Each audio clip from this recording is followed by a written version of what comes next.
네, 2024년 10월 10일 이정훈입니다. 저는 조만간 대한민국과 이스라엘, 윤석열 대통령과 네타냐후 이스라엘 총리가 비교될 것이다라고 예측을 합니다.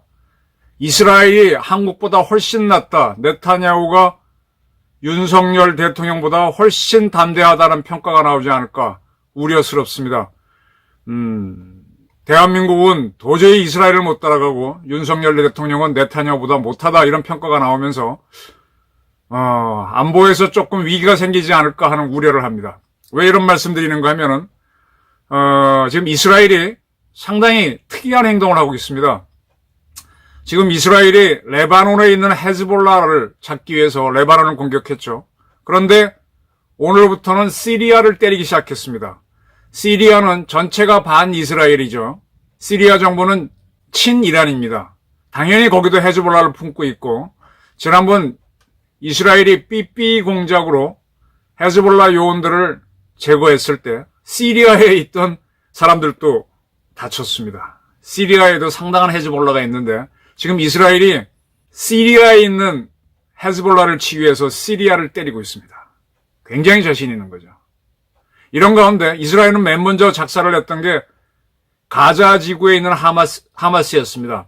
하마스에서 가장 강력한 지도자는 신와르였죠. 신와르는 아직까지 죽지 않은 걸로 확인되고 있습니다.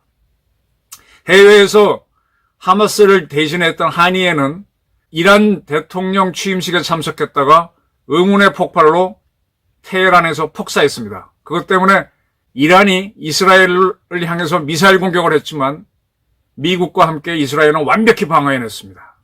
그러한 신화르가 이제 방법이 없으니까 자살 테러 공격을 지시했다는 보도가 있습니다. 지금 하마스는 거의 세력이 와해돼가지고 지금 거의 조직원이 다 붕괴됐죠. 그러니까 마지막 수단으로 자살 테러를 통해서 이스라엘군에 붙자 이런 지시를 내렸다고 합니다. 마지막 수단을 쓰는 거죠. 그와 마찬가지로 이스라엘군은 지금 신화를 찾기 위해서 총력을 기울이는 걸로 보입니다. 신화를 제거하기 위해서 아주 애를 쓰고 있습니다. 하마스를 작살내고 난 다음에 이스라엘은 헤즈볼라를 때렸죠. 헤즈볼라의 리더인 나스랄라를 살해했고, 나스랄라 다음에 헤즈볼라를 이끌 수 있는 나스랄라의 사촌 동생도 살해했습니다. 이제 헤즈볼라 잔적을 없애기 위해서 시리아를 때리고 있습니다. 그런 가운데 나스랄라를 살해했을 때 이란은 또 이스라엘 향해서 미사일을 쐈지만 이스라엘이 거의 완벽하게 막아냈습니다. 그러한 이스라엘이 깜짝 놀랄 방법으로 응징을 하겠다라는 경고를 하고 있습니다. 저는 처음에 그거를 북한이 영변에 핵시설이 있죠. 이란은 나탄즈라고 하는 곳에 핵시설이 있습니다. 거기에 농축공장이 있고 원자력 발전소를 짓고 있는데 거기를 때리는 거 아니냐 이렇게 봤었는데 그 후에 미국 언론들은 핵시설과 함께 해안에 있는 이란의 석유시설을 때릴 수도 있다. 그러면 이란 경제가 상당히 휘청거리게 되죠. 이란은 그러지 않아도 지금 러시아와 더불어 서방세계의 경제 제의를 받고 있어가지고 상당히 경제가 어려운데 그나마 그들이 먹고 사는 게 석유 수출인데 석유 수출이 파괴되면은 이란은 힘들죠. 이란의 석유 시설이 파괴되면 우리도 힘들어집니다. 왜냐하면 우리도 이란하고 아주 오래전에 장기간 원유를 도입하기로 했습니다. 안정적인 가격으로. 근데 그 시설이 파괴되면은 우리도 공급을 못 받아서 힘들어지겠죠. 그러면서 이제 전 세계에서 원유 수급에 문제가 생기면 석유값이 뛰겠죠. 석유값이 뛰게 되면 누가 좋습니까? 러시아가 좋습니다. 지금 러시아도 중요한 석유 수출 국가인데 지금 러시아 석유를 못 사도록 서방 국가하고 미국이 단합을 해서 막고 있습니다만은 석유 가격이 올라가면 그런 상태에서라도 러시아는 이득을 봅니다. 그래서 제 판단은 뭔가 하면 미국은 이스라엘이 이란의 석유 수출을 때리도록 하지 않을 것이다. 러시아 좋은 짓은 안 할 것이다. 이렇게 봅니다. 그러면 이스라엘 국방장관이 깜짝 놀랄 응징을 하겠다 그랬습니다. 뭘까요? 제 판단은 뭐냐? 이란의 종교 지도자 하메네이 살해입니다. 지금 두 차례 이스라엘 향해서 날라왔던 미사일 공격은 모두 하메네이의 명령에 의해서 이란 혁명수비대가 발사한 겁니다. 지금 이스라엘은 하마스의 지도자를 신화를 제외하고는 거의 다 죽였습니다. 헤즈볼라의 지도자도 다 죽였습니다. 하마스에서는 신화르만 남아있죠. 근데 이란이 공격을 하는데 이란의 나탄즈를 때리나 이란의 석유시설을 해안가에 있는 거 때리고 나더라도 지도자가 남아있으면 또 공격을 한다. 따라서 가장 원인인 이란의 신정 지도자를 제거할 수 있다라고 저는 봅니다. 지금 이란의 문제점은요.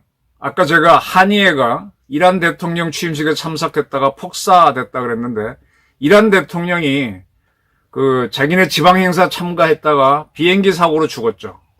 그때 그게 왜 죽었는지 굉장히 악천후에서 비행기가 떨어진 걸로 돼 있는데 그게 모사드의 공작에 의해서 대통령이 타는 비행기가 추락한 건지 뭔지 아무도 몰라요. 그리고 한이에가 그렇게 해서 새로 뽑힌 이란 대통령 취임식에 하마스를 대표해 참석했는데 그는 특별한 초대소에 묵었죠. 이란으로서는 중요한 손님이니까. 그런데 폭사로 죽었습니다. 지금 이란은 바깥에서 날라온 로켓이 그의 집을 초대소를 맞췄다 그러는데 로켓이 날라오려면 이란 지역에서 날라와야 됩니다. 그럼 이란 지역에서 그 초대소를 쏘려면 적어도 이란 내에 협조자가 있어야 가능해요. 근데 서방 언론은 밖에서 날라온 게 아니라 그 안에 있던 폭발물이 원격 조종에 의해서 터졌다라고 봅니다.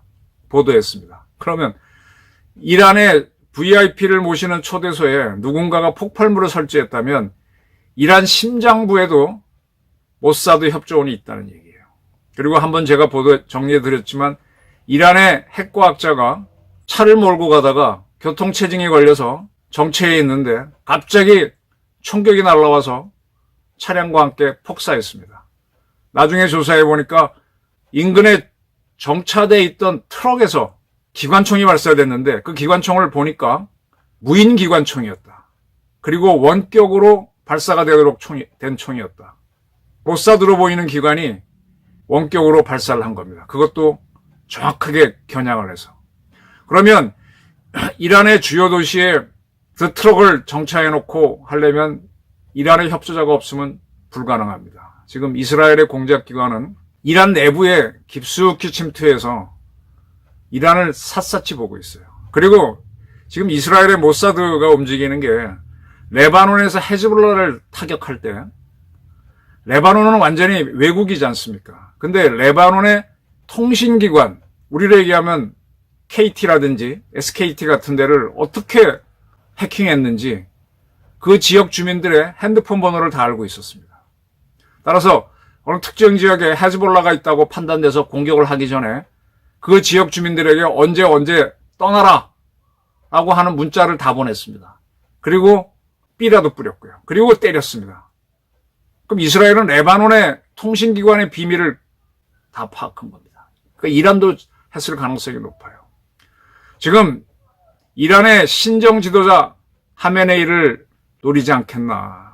그러면 이란으로서는 난리가 나겠죠. 어쩌고 저쩌고 하겠지만 최고 지도자가 살해됐다 그러면은 나라가 올스톱될 거고 그에 따라서 정치적 격변이 일어나면서 그들이 하고 있던 핵무장도 스톱될 것이다. 저는 이렇게 봅니다.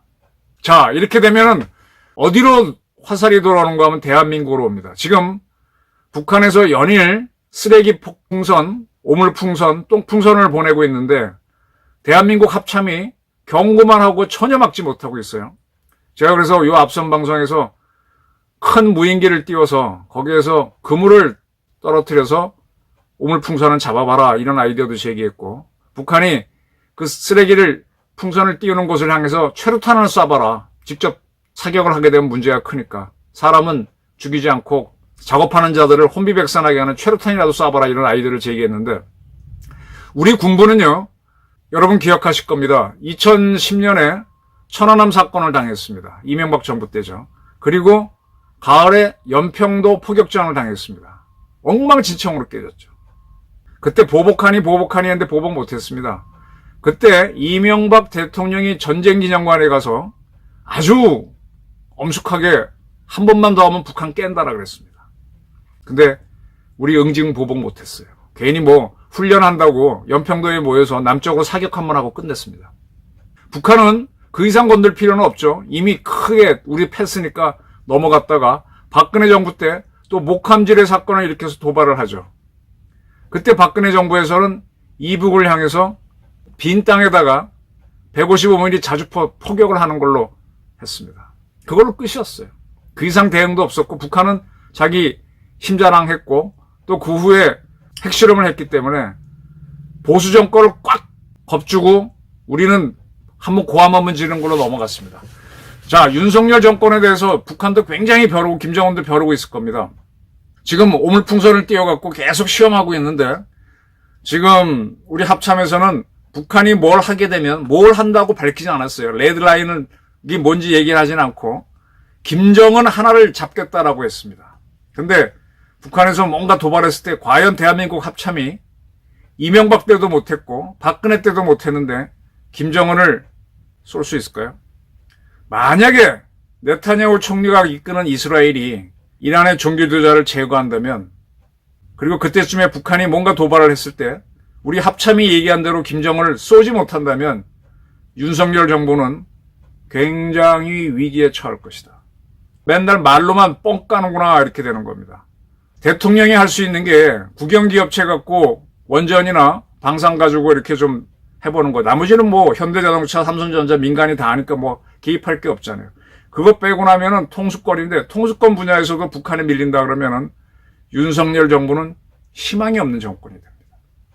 지금 합참은 북한이 오물풍선 보낸 것에 대해서 아무것도 대응하지 못하면서 김정은을 제거하겠다. 어느 레이더라인을 넣으면 그런 선언을 했는데 이스라엘이 이란의 종교지도자를 제거한다. 그런 사태가 벌어지면 모든 눈은 우리 합참의장 김명수, 국방장관 김용현, 안보실장 신원식, 그리고 대통령 윤석열을 향할 겁니다.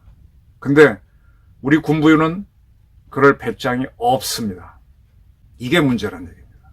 이게 한국의 정치 지도를 흔들 수도 있고 윤석열 정권의 운명을 결정할 수도 있다. 지금쯤 윤 대통령은 아세안 회담에 가 계신데 깊은 고민을 해서 결심을 해놓고 아마 본인이 뜻을 굳혀도 군부가 안 따라오려고 막 이리저리 빼려고 그럴 거예요. 미국이 하자 그러면 할 거죠. 근데 지금 미국은 이스라엘 보고 하메네이 때리라고 안 합니다. 이스라엘 스스로 한다 그랬는데 미국은 좀 말리는 쪽일 겁니다. 근데 안 돼요 하는 이 입장이지. 그렇게 안보는 해나가는 겁니다. 네타냐후의 성공 뒤에는 윤석열의 패배가 있을 수 있습니다. 윤석열 대통령은 김정은을 제거할 수 있느냐? 아주 큰 위기에 봉착할 수 있다고 저는 봅니다. 지금부터 준비해 주시기 바랍니다. 감사합니다.